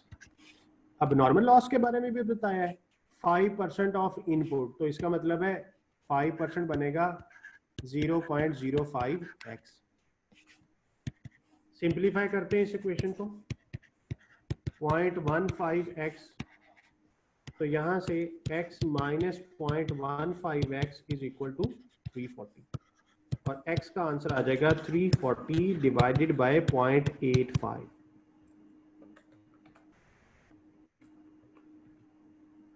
400। अब x किसको कहा था? इनपुट को, और उसने इनपुट ही पूछा है। आंसर चेक कर लीजिएगा और मुझे बता दें।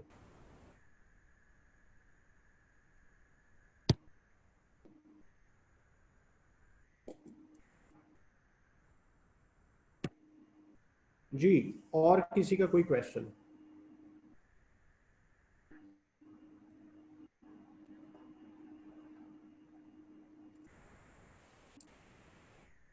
तो आज हमने वही सारे पुराने क्वेश्चंस किए हैं, किट कंप्लीट हो गई हैं।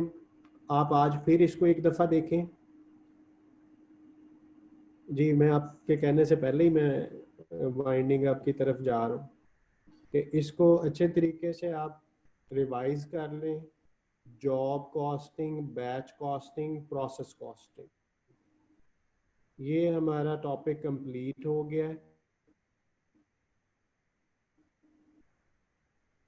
अब इसको हम इतना ही पढ़ेंगे, बाकी जब हम रिवीजन करेंगे तब हम इसको दोबारा फिर देखेंगे। हम अगले टॉपिक से कल से इंशाल्लाह स्टार्ट करेंगे।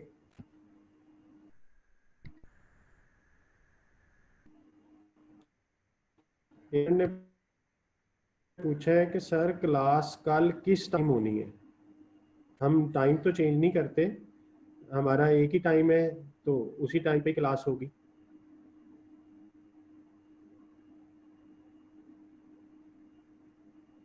क्वेश्चन नंबर 165, अब मुझे याद नहीं है कि क्वेश्चन नंबर 165 कौन सा था और उसकी वर्किंग कौन सी है।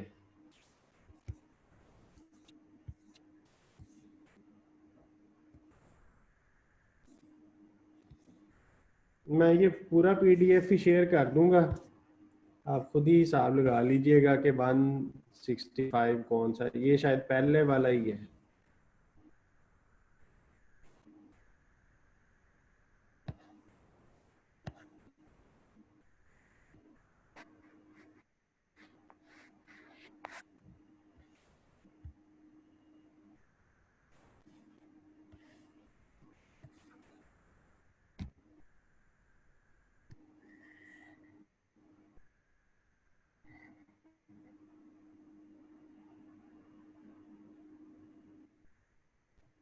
नहीं, मेरी क्लास का टाइम चेंज नहीं है, मेरी क्लास का टाइम वही है। उन्होंने अगर कोई चेंज किया है तो मुझे, मेरे साथ उसकी मतलब टाइम टेबल के हवाले से किसी की भी कोई कम्युनिकेशन नहीं है। तो अगर 11:30 पे ईएम है तो 11:40 पे कैसे हम ये कर सकते हैं? तो मेरे हिसाब से तो मेरी क्लास मेरे टाइम पे ही है।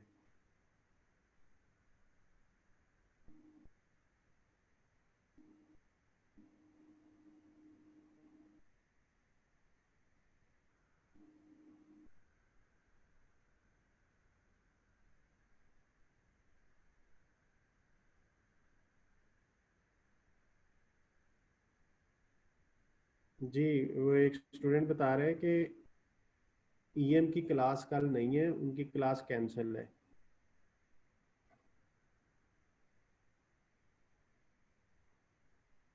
जी ठीक है, चले जी। अगर कोई और क्वेश्चन नहीं है तो एंड करते हैं। जिन बच्चों के पेपर पास हुए हैं उन सबको बहुत बहुत मुबारक हो कि उन्होंने पास कर लिए है, और जिन्होंने पेपर पास नहीं किए वो दोबारा डेडिकेशन के साथ पढ़ना स्टार्ट करें, क्योंकि पढ़ के ही पास होते हैं। Best of luck. और जिनके पास हुए उन सबको कंग्रेचुलेशंस।